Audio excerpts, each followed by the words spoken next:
Hola a todos, bienvenidos de nuevo al canal. Estamos en Automobile Barcelona y en el vídeo de hoy os voy a enseñar 5 coches que me compraría si no tuviese el Tesla Model 3. ¡Empezamos!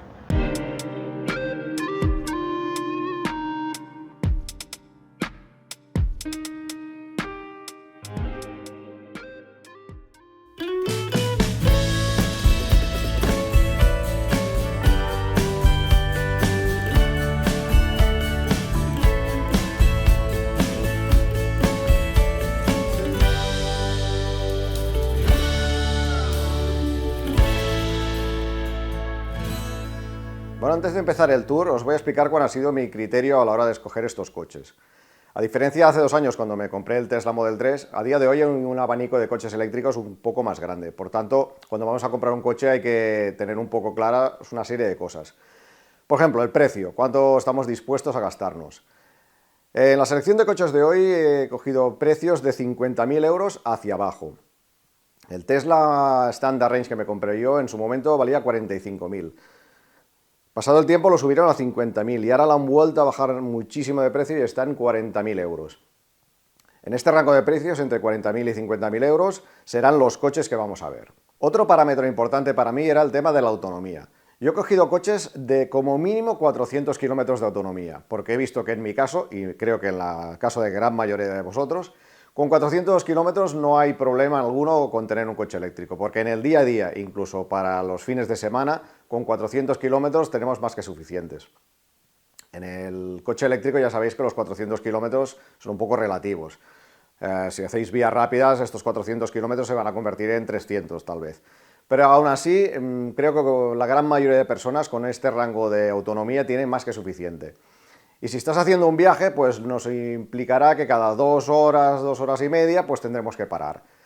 Si fueseis una persona que vuestro trabajo fuese viajar específicamente, tal vez sí que recomendaría coger autonomías de 600 kilómetros, porque entonces tendríais como más versatilidad a la hora de seleccionar las paradas. Pero para la gran mayoría de personas creo que 400 kilómetros de autonomía son más que suficientes. Vamos a empezar el tour.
Bueno, pues estos son los 5 coches que a día de hoy yo me plantearía comprar de los que estaban en el salón. Ha habido marcas que no se han presentado, como Ford y su Ford Mustang, o Polestar con el Polestar 2. Estos dos coches a mí me gustan mucho también, pero claro, ya se van un poquito más de los 50.000 euros, se van 52, 53. Y claro, hay que ponerse siempre un límite, porque es que si no, no pararíamos nunca. Por 55, 56 también está el Mercedes EQA, pero es que ya nos vamos de presupuesto. Así que de entre la gama que hemos escogido, yo tal vez me quedaría el Tesla Model Y y el Renault Megane E-Tech. Estos dos coches son formato SUV. Yo a día de hoy tal vez me compraría un SUV porque es que no he tenido nunca ninguno y me gustaría saber qué tal se conduce desde allá arriba. Pero si lo que queréis es una berlina, pues bueno, podéis coger el Hyundai Ioniq 6, que está muy bien. Aunque yo tampoco descartaría el Tesla Model 3, porque es que aparte, si cogéis el Standard Range Plus, arranca desde los 40.000 euros. Es decir, que de todos los coches que hemos visto, resulta que el Tesla Model 3 es el barato, y realmente es un cochazo. En la descripción del vídeo podréis ver enlaces a cada uno de los 5 coches y os llevará a la página web de EV Database. Esta web es como la Biblia de los coches eléctricos. Aquí podréis encontrar detalles pormenorizados de cada uno de los aspectos de un coche eléctrico. La batería, tiempos de carga, etcétera, etcétera. No os lo acabaréis. En fin, si estáis interesados en el tema de la movilidad eléctrica en general o de Tesla en particular, os sugiero que os suscribáis al canal y de vez en cuando, os prometo que no os pegaré mucho el coñazo, pues podréis ver vídeos nuevos. Espero que este os haya gustado y hasta la próxima.